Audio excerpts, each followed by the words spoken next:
नमस्कार, आप देख रहे हैं गैंग्स ऑफ राजस्थान और आपके साथ में विजेंद्र सोलंकी।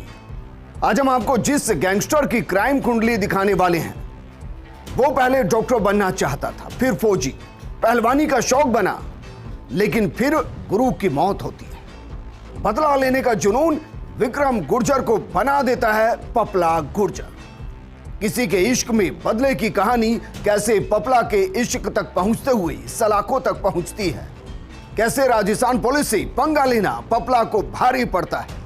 पपला के कई चेहरे हैं, हम आपके सामने उसके हर चेहरे को बेपर्दा करेंगे और पपला के कोल्हापुर में रहने का सुराग पुलिस को किसने दिया ये भी बताएंगे। दिखाएंगे विक्रम गुर्जर उर्फ साहिल उर्फ उधम सिंह उर्फ पपला गुर्जर और महाकाल गैंग का पूरा सच।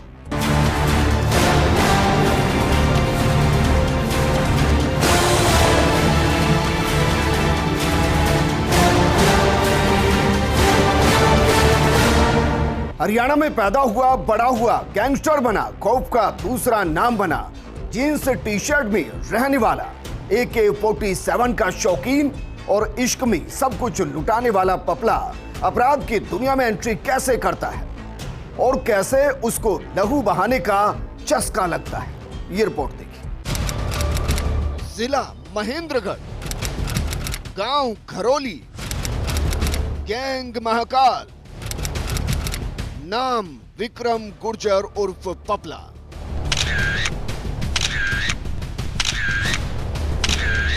गोल चेहरा, जीन्स टी शर्ट का शौकीन, हाथ में बंदूक और चेहरे पर मुस्कान।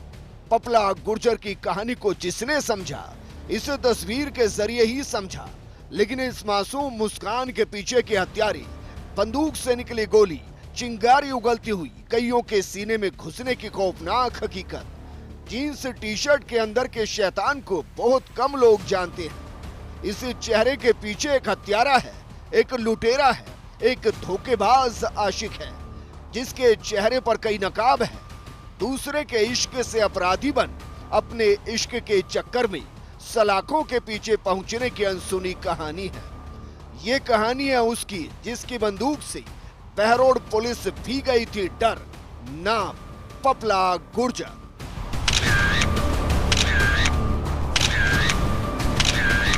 विक्रम गुर्जर के पपला गुर्जर बनने की कहानी हरियाणा के महेंद्रगढ़ स्थित खरोली गांव से शुरू होती है। हरियाणा के इस गांव के लड़कों को सेना में जाने का बड़ा शौक है। विक्रम और पपला गुर्जर के पिता भी चाहते थे कि पपला बड़ा होकर देश की सेवा के लिए सेना ज्वाइन करे।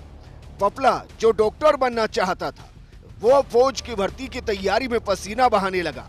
गुरु चुना शक्ति गुर्जर उर्फ दूधिया। जानकारों की माने तो पढ़ाई में पपला काफ़ी तेज था। स्कूली शिक्षा के अंदर उसने अपनी क्लास में बेहतर अंक प्राप्त किए। समय बीतता गया, पपला चाहता था कि वो डॉक्टर बने, लेकिन पपला के पिताजी चाहते थे कि पपला बड़ा होकर देश की सेवा के अंदर फौज में भर्ती हो, लेकिन शायद नियति को ये मंजूर नहीं था। शक्ति गुर्जर पपला की जिंदगी में वो दूसरा नाम जिसको पपला अपने पिता के बाद सबसे ज्यादा मानता था। यही वजह की पहलवानी करते हुए पपला शक्ति गुर्जर का खास बन गया। पपला ने खूब पसीना बहाया ताकि वो सेना में भर्ती हो सके। तभी पपला गुर्जर के गुरु शक्ति गुर्जर की हत्या कर दी गई। गुरु की हत्या से पपला पूरी तरह से टूट गया और अब वो ना तो फौज में जाना चाहता था और ना ही पहलवानी करना चाहता था। अब वो अगर कुछ करना चाहता था तो वो था गुरु की हत्या का बदला लेना, और इसके लिए पपला चुनता है अपराध की दुनिया। लेकिन सवाल यह है कि शक्ति सिंह की हत्या किसने की और क्यों की, तो इसका जवाब भी हम आपको देते हैं। पपला ने गुरु शक्ति सिंह के साथ मिलकर संदीप फौजी की पिटाई की। संदीप फौजी विवाहित था और गांव की एक लड़की से अफेयर भी था। पंचायत ने संदीप को कहा लड़की से नहीं मिल सकती। पंचायत के मना करने पर भी संदीप नहीं माना। पपला ने गुरु और दोस्तों के साथ संदीप को जमकर पीटा। घटना के बाद 4 फरवरी 2014 को शक्ति सिंह की हत्या कर दी गई। वर्ष 2014 में जब पपला फौज की तैयारी कर रहा था, इसी दौरान उसके गुरु शक्ति सिंह की हत्या कर दी गई। पपला के ही गांव के रहने वाले संदीप फौजी नाम के युवक ने अपने साथियों के साथ मिलकर पपला के गुरु शक्ति सिंह को गोले से भून दिया। और यही वो घटना थी जिसने पूरे पपला के जीवन को पूरी तरह से बर्बाद कर दिया, या फिर यूँ कहे कि पपला को अपराध की दुनिया में आने के लिए मजबूर कर दिया। गुरु की हत्या के बाद पपला के सिर पर खून सवार था। वो अपने दोस्तों के साथ मिलकर अपने गांव खरोली और आसपास के गांव के नए लड़कों को इकट्ठा करता है और एक गैंग तैयार की जाती है जिसको नाम देते हैं महाकाल गैंग। साल 2014 में पपला और उसकी गैंग के साथी गुरु की हत्या का बदला लेते हैं। संदीप फौजी, उसकी मां विमला, मामा महेश और नाना श्रीराम की खौफनाक तरीके से हत्या कर देते हैं। इस हत्याकांड से हरियाणा पुलिस हिल जाती है। साथ ही राजस्थान, हरियाणा, दिल्ली, पंजाब की गैंग्स की नजर भी पपला पर पड़ने लगती है। अपराध की दुनिया में ये पपला की पहली एंट्री थी।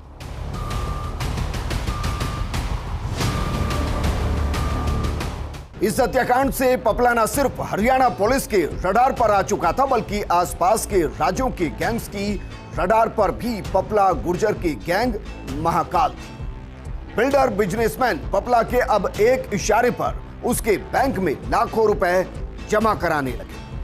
हरियाणा के नए नए लड़के पपला के संपर्क में आने की कोशिश करने लगे, उसकी गैंग में शामिल होने लगे। यानी महाकाल गैंग की ताकत तेजी से बढ़ने लगी थी। अभी पपला का असली रूप सभी के सामने आना बाकी था। जिस तरीके से उसने हत्याएं की वो बेहद खौफनाक है। ये रिपोर्ट देखिए। साल 2014 पपला के खिलाफ हत्या का पहला मामला दर्ज हुआ। हरियाणा के नारनौल और महेंद्रगढ़ में पपला मोस्ट वांटेड हो गया। हरियाणा पुलिस ने नाम घोषित किया 6 लाख रुपए। पपला अब हरियाणा का मोस्ट वांटेड बन चुका था। लेकिन अब हम आपको बताते हैं कि पपला ने कब और कैसे हत्याएं की और कैसे देखते ही देखते उसका डर हर किसी के दिल में घर कर गया। 30 मार्च 2014 संदीप फौजी की मां विमला देवी के साथ मारपीट का पता उसके भाई महेश को लगता है। वो बाइक पर सवार होकर पपला के घर की तरफ निकलता है। बीच रास्ते में उसका सामना पपला से होता है। पपला दोस्त वीरेंद्र और सोमदत्त के साथ मिलकर महेश की हत्या कर देते हैं। महेंद्रगढ़ थाने में FIR नंबर 151 दर्ज की गई। पपला पर हत्या का मामला दर्ज हुआ। इसके बाद पपला एक के बाद एक कई हत्याएं करता है।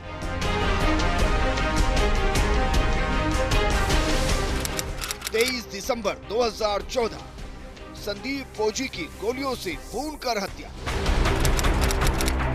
20 अगस्त 2015 संदीप की मां विमला देवी की हत्या। पपला ने कुल 23 गोलियां चलाई। 6 गोलियां विमला के शरीर में लगी। 4 गोलियां विमला के प्राइवेट पार्ट के आसपास मारी गई। पपला पर दर्ज होता है मुकदमा नंबर 376। 16 नवंबर 2015 संदीप के नाना और विमला देवी के पिता श्री राम की हत्या। गोलियों से भूनकर दोनों को बेरहमी से मार दिया गया। अपने गुरु की जान का बदला लेने के लिए पपला ने सबसे पहले संदीप फौजी के मामा यानी कि महेश की हत्या की। महेश की हत्या करने के बाद में पपला और उसके साथियों ने संदीप फौजी को मार डाला। संदीप फौजी के बाद नंबर था संदीप फौजी की मां विमला देवी का। जब विमला देवी सो रही थी तो पपला ने अपने साथियों के साथ मिलकर उनके ऊपर 23 गोलियां चलाई और बड़ी ही नृशंस तरीके से उसकी हत्या कर दी। पपला का गुस्सा यही शांत नहीं हुआ। पपला ने संदीप फौजी के नाना श्रीराम को भी मार डाला। और इन तमाम हत्याओं के बाद में पपला को उपाधि मिली मोस्ट वांटेड अपराधी। साथ साथ करीबन 3 लाख रुपए का इनाम पपला पर घोषित किया गया। एक के बाद एक हत्याओं के बाद अब पपला पुलिस के लिए चुनौती बन गया। हरियाणा पुलिस ने टीम बनाई पपला को पकड़ने के लिए, उसको सलाखों में डालने के लिए, लेकिन पपला फरार था। फरवरी 2016 नारनौल पुलिस को एक टिप मिलती है पपला के ठिकाने की। नारनौल CIA ने बिना देरी किए पपला को दबोच लिया। कोर्ट में केस चला और पपला को उम्र कैद की सजा सुना दी गई। तो फिर पपला बाहर कैसे आया, इस सवाल का जवाब भी आपको देते हैं। पपला अब सलाखों में कैद हो चुका था, लेकिन उसका अपराध, उसकी गैंग अभी भी आजाद थी, जो पपला को सलाखों से आजाद कराने की प्लानिंग कर रही थी। वर्ष 2016 के फरवरी माह में नारनौल पुलिस ने आखिरकार पपला को धर दबोचा। पपला को गिरफ्तार किया गया और उसे कोर्ट में पेश किया गया, जहां से कोर्ट ने उसे जेल भेज दिया। लेकिन पपला यहां थमने वाला नहीं था।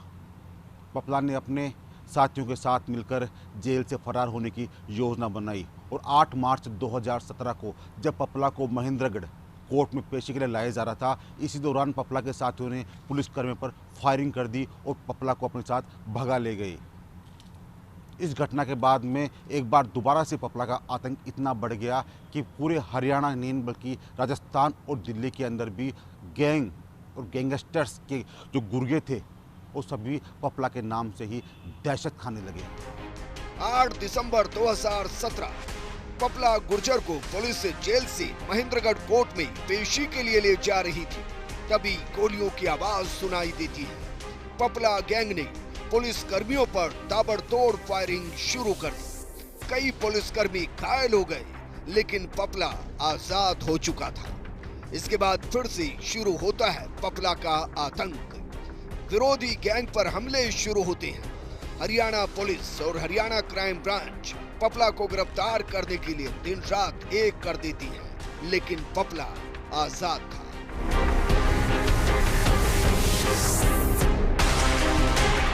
6 सितंबर 2019, जगह बहरोड, रात का वक्त। पपला स्कॉर्पियो कार में 2 साथियों के साथ बैठा था। कार का नंबर था HR 99 TM 2275। इसी दौरान बहरोड थाना पुलिस का गश्ती दल वहां से गुजरता है। पुलिस की गाड़ी को देख पपला भागने लगा, लेकिन वो भूल गया ये राजस्थान पुलिस है। पुलिस ने पीछा किया, स्कॉर्पियो को रोका। 2 बदमाश भाग गए, लेकिन एक पुलिस की हत्ती चढ़ गया। पुलिस उसको पकड़कर थाने ले आई। बहरोड थाने आकर जब स्कॉर्पियो कार को चेक किया गया तो उसमें 31,90,000 रुपए से भरा बैग मिला। पूछने पर पपला ने अपना नाम बताया, साहिल।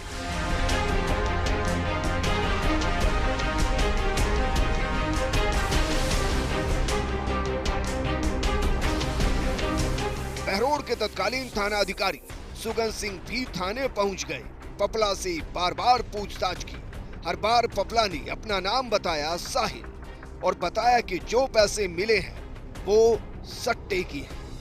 पुलिस ने पपला की इस कहानी पर विश्वास कर लिया और वो आराम से बैठ गई। पपला एक और चाल चलता है। थाना अधिकारी को कहता है कि उसका हक है कि वो अपने परिवार से बात करे।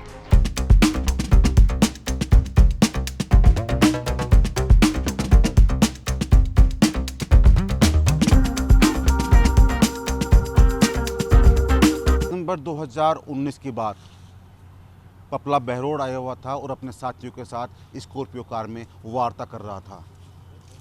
पपला और उसके 2 साथी आराम से बिना किसी डर से स्कॉर्पियो में बैठे थे और आपस में बातें कर रहे थे।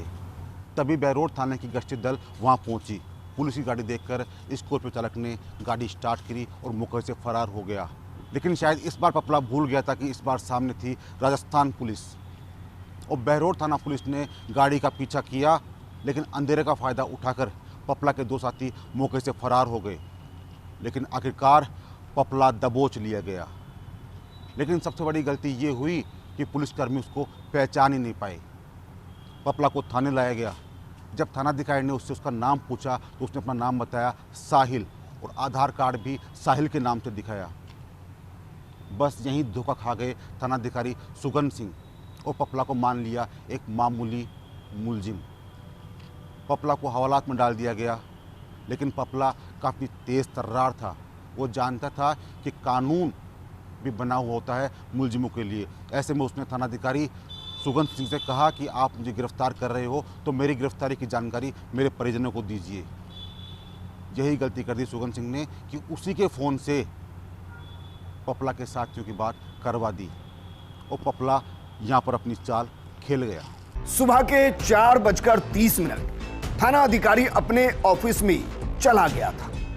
वो नहीं जानता था कि जो बहरोड थाने में बंद है वो हरियाणा का मोस्ट वांटेड पपला गुर्जर है। थाना अधिकारी यह भी नहीं जानता था कि जिसको पपला गुर्जर ने फोन किया उसका परिणाम अगले कुछ घंटों में क्या होने वाला है।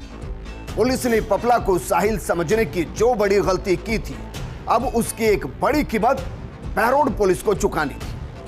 थाने में पपला गैंग की एंट्री होती है, वो भी हथियारों के साथ। जरा देखिए पुलिस की यह गलती कैसे राजस्थान पुलिस पर भारी पड़ती है। वक्त सुबह 6:15। बहरोड थाने का हिस्ट्री शीटर विनोद स्वामी थाने पहुंचता है, क्योंकि बहरोड थाने का स्टाफ विनोद स्वामी को जानता था। ऐसे में ना तो संतरी और ना ही अन्य स्टाफ ने विनोद स्वामी को थाने के अंदर घुसने से रोका। थाने आकर विनोद स्वामी ने पुलिस कर्मियों से कहा कि जो हवालात में साहिल नाम का व्यक्ति बंद है वो मेरा जानकार है। विनोद स्वामी ने थाने में मौजूद पुलिस कर्मियों से कहा कि सेटिंग कर लेते हैं, साहिल को छोड़ दो। जो पैसा जब्त किया वो तुम्हारा, इसके अलावा भी जो बोलोगे हो जाएगा। पुलिस विनोद के ऑफर को ठुकरा देती है। इसके बाद विनोद स्वामी थाने से बाहर आ जाता है। वक्त सुबह 7 बजे। बहरोड थाने के सामने वाले बाजार में चाय की दुकानों पर लोगों की हलचल शुरू हो गई थी। थाने की बैरिक में सो रहे पुलिसकर्मी भी उठ चुके थे। संतरी ने बाहर से चाय लाकर साहिल उर्फ पपला को दी और मेन गेट की ड्यूटी छोड़कर बाथरूम चला गया। वक्त सुबह 9 बजे। थाने के अंदर से अचानक गोलियों की आवाज आने लगी। गोलियों की आवाज सुनकर थाना अधिकारी सुगन सिंह ने अपने ऑफिस का कांच का गेट खोलकर देखा तो सामने से 10 से 15 बदमाश AK-47, पिस्टल, कार्बाइन और हथियारों से लैस होकर अंधाधुंध फायरिंग करते हुए थाने में एंट्री कर रही थी। अचानक हुई इस घटना ने पुलिस कर्मियों की होश उड़ा दी। थाने में तैनात पुलिसकर्मी दीवार के पीछे छुप गए। थाना अधिकारी ने बाहर आने की कोशिश की तो उन पर भी गोलियों की बारिश होने लगी। सुगन सिंह ने मुकाबला करने की कोशिश की, लेकिन 3 राउंड फायर के बाद पिस्टल ने साथ छोड़ दिया। पिस्टल लॉक हो गई। बदमाशों ने हवालात के गेट पर लगे ताले पर गोलियां चलाई। हवालात में बंद पपला को आजाद करा लिया। हवालात से बाहर आकर पपला ने पहले तो मानो जीत की अंगड़ाई ली, फिर एक साथी से AK-47 लेकर थाना परिसर में अंधाधुंध गोलियां बरसानी शुरू कर दी। कुछ ही सेकंड के बाद सभी बाहर आ चुके थे और बाहर खड़ी हुंडई i20 की 2 कार और एक काली रंग की स्विफ्ट कार में सवार होकर फरार हो गए। थाना अधिकारी सुगन सिंह ने तुरंत इसकी सूचना कंट्रोल रूम और पुलिस के आला अधिकारियों को दी। इलाके में नाकाबंदी कराई गई।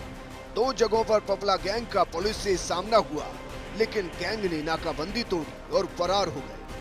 घटना राजस्थान पुलिस में आग की तरह फैल चुकी थी। पुलिस मुख्यालय तक सूचना पहुंची तो तत्कालीन DGP भूपेंद्र यादव ने ADG ATS SOG Anil Paliwal और एडिशनल SP करण शर्मा को टीम के साथ मौके पर पहुंचने की निर्देश दे दिए। घटना के बाद इलाके में दहशत का माहौल था। थाने की पुलिस खुद दहशत में थी। थाने में गोली के 48 खाली केस पड़े हुए थे। 2 जिंदा कारतूस पड़े थे। AK-47 के 33 खाली केस और 9mm पिस्टल की 11 खाली केस पड़ी थी, जो बता रहे थे बहरोड थाने में जमकर गोलियां चली।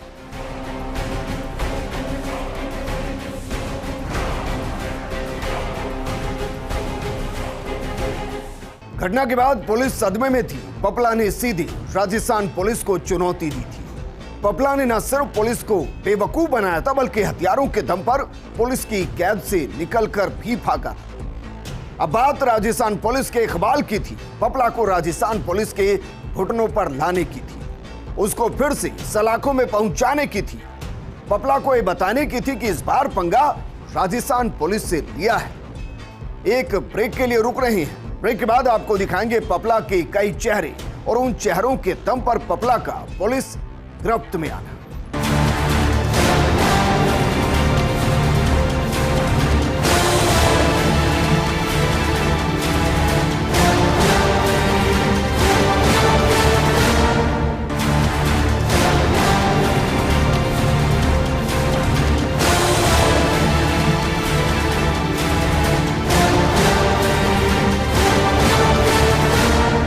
ब्रेक के बाद आपका स्वागत है। पपला फरार हो चुका था। चारों तरफ राजस्थान पुलिस की बदनामी हो रही थी, क्योंकि इससे पहले कभी ऐसा नहीं हुआ कि थाने से अपराधी ऐसे ही पुलिस को चुनौती देते हुए भाग निकला हो। लेकिन गैंगस्टर कितना भी शातिर हो, कितना भी ताकतवर हो, अंत में वो जिंदा रहता है तो सलाखों के पीछे पहुंचता है और मारा जाता है तो शमशान पहुंचता है। पपला कैसे पकड़ा गया, कैसे पुलिस उस तक पहुंची, पपला का नया नाम, नया पता और नई गर्लफ्रेंड कौन थी, ये रिपोर्ट देखिए। पपला भाग चुका था, राजस्थान पुलिस की नजरों से गायब हो चुका था, लेकिन फिर से बहरोड़ थाना कोशिश करता है पपला को पकड़ने की। थाना प्रभारी सुगन सिंह और बाकी पुलिसकर्मी सरकारी जीप में सवार होते हैं, पपला को ढूंढने के लिए निकलते हैं, लेकिन इस बार कार भी धोखा दे गई। पता चला कि कार के रेडिएटर को पपला गैंग पहले ही डैमेज कर चुकी है। कुछ वक्त के लिए बहरोड़ मानो राजस्थान पुलिस का एपी सेंटर बन गया। तत्कालीन ADG ATS SOG Anil Paliwal और एडिशनल एसपी करण शर्मा ईआरटी कमांडो के साथ मौके पर पहुंच गए। बहरोड़ और आसपास के गांव में सर्च ऑपरेशन चलाया गया।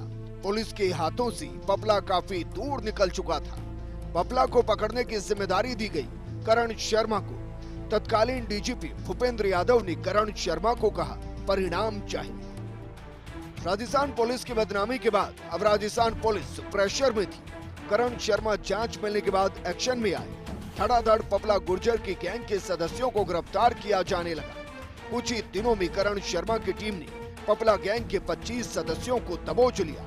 इसके बाद पुलिस का वो रूप दिखाई दिया जिससे अपराधी भी डरते हैं।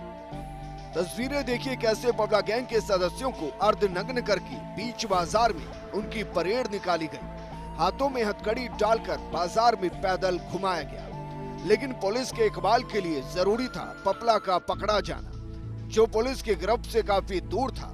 पुलिस ने फरार आरोपियों पर 50-50 हजार का इनाम घोषित कर दिया। तभी पपला की जांच को बड़ा झटका लगता है। पुलिस अधिकारियों की तबादला सूची जारी हुई। करण शर्मा का तबादला एसओजी से राजस्थान पुलिस अकादमी कर दिया गया। पपला गुर्जर की जांच दी एसओजी के तत्कालीन एएसपी सिद्धांत शर्मा को। सिद्धांत शर्मा ने नई तरीके से जांच शुरू की। कुछ दिनों में सिद्धांत शर्मा का तबादला जयपुर रेंज कर दिया गया, लेकिन पपला की जांच सिद्धांत शर्मा के पास ही रही। एसओजी से जयपुर रेंज में तबादले के बाद भी सिद्धांत शर्मा ने पपला और उसकी गैंग पर अपनी नजरें गड़ा कर रखी। सिद्धांत का एक ही मकसद था, पपला गुर्जर पुलिस के शिकंजे में हो, जिंदा या मुर्दा। समय पुलिस की खाकी पर बदनामी के साथ आगे बढ़ रहा था और वक्त के साथ पपला को पुलिस भूल रही थी। लेकिन सिद्धांत शर्मा किसी भी सूरत में पपला को सलाखों में डालना चाहती थी। तभी 27 जनवरी 2021 सिद्धांत शर्मा के पास फोन आता है। फोन पर पपला से जुड़ी जानकारी मिलती है। खबर मिलती है मोस्ट वांटेड पपला महाराष्ट्र की कोल्हापुर में। ये सूचना मिलते ही सिद्धांत शर्मा झूम उठा। तुरंत टीम के साथ निकल पड़ी कोल्हापुर के लिए। वहां पहुंचते ही पहले पपला जिस घर में रह रहा था उसको ट्रेस किया गया। जानकारी जुटाई तो पता चला कि यहाँ पपला नाम का कोई शख्स नहीं रहता। यहाँ उधम सिंह और जिया उद शहर नाम के लोग रहते हैं। उधम दिल्ली में कोई बिजनेस करता है। पपला पुलिस को पहले भी नाम बदलकर धोखा दे चुका था। इस बार पुलिस उसके जाल में फंसने वाली नहीं थी। रात 2 बजे तक पुलिस ने इस घर को पूरी तरह से घेर लिया और उसके बाद पुलिस ने आवाज लगाई, पपला आत्मसमर्पण कर दो। लेकिन पपला की तरफ से कोई जवाब नहीं आया। पुलिस जानती थी कि पपला के पास AK-47 है और वो फायरिंग कर फरार होने की कोशिश कर सकता है। इसलिए पुलिस ने अपने हथियार दौड़ कर लिए। पपला को 3 बार आवाज लगाई, पपला आत्मसमर्पण कर दो। जब पपला ने कोई जवाब नहीं दिया तो पुलिस की एक टीम पपला के फ्लैट की तरफ बढ़ी। अचानक से किसी के गिरने की आवाज आई। पपला गुर्जर भागने के लिए तीसरी मंजिल से कूद गया। कूदने के बाद पपला के घुटने में चोट लग गई। पपला वहीं गिर गया और पुलिस ने उसे दबोच लिया। पपला के साथ पुलिस के हत्थे चढ़ी पपला की प्रेमिका जिया उद शहर। बड़ी सफलता के बाद एडिशनल एसपी सिद्धांत शर्मा ने तुरंत मोबाइल से तत्कालीन डीजीपी ML लाठर को फोन किया। सिद्धांत शर्मा ने कहा, sir, operation Papla is successful. हमने पपला को महाराष्ट्र के कोल्हापुर में दबोच लिया। पूरे ऑपरेशन में किसी जवान को खरोंच तक नहीं आई। एमएल लाठर जवाब देते हैं, ग्रेट सिद्धांत। इसके बाद पपला को प्लेन के जरिए जयपुर लाया जाता है। जिस पपला का टेरर हरियाणा में था, जो बहरोड पुलिस पर फायरिंग कर फरार हो चुका था, अब वो व्हील चेयर पर था। वो अपने पैरों पर सही तरीके से चल नहीं पा रहा था और उसको जेल की सलाखों में पहुंचाना था। जबकि उसकी प्रेमिका जिया, जो जिम ट्रेनर थी, उसको कोर्ट ने निर्दोष माना और कहा कि उसको पपला की असलियत नहीं पता थी। उसको बरी कर दिया गया। लेकिन अब पपला जेल की सलाखों में सड़ रहा है और पपला गैंग के ज्यादातर सदस्यों को पुलिस गिरफ्तार कर चुकी है, क्योंकि इस बार उसका पाला राजस्थान पुलिस से पड़ा था।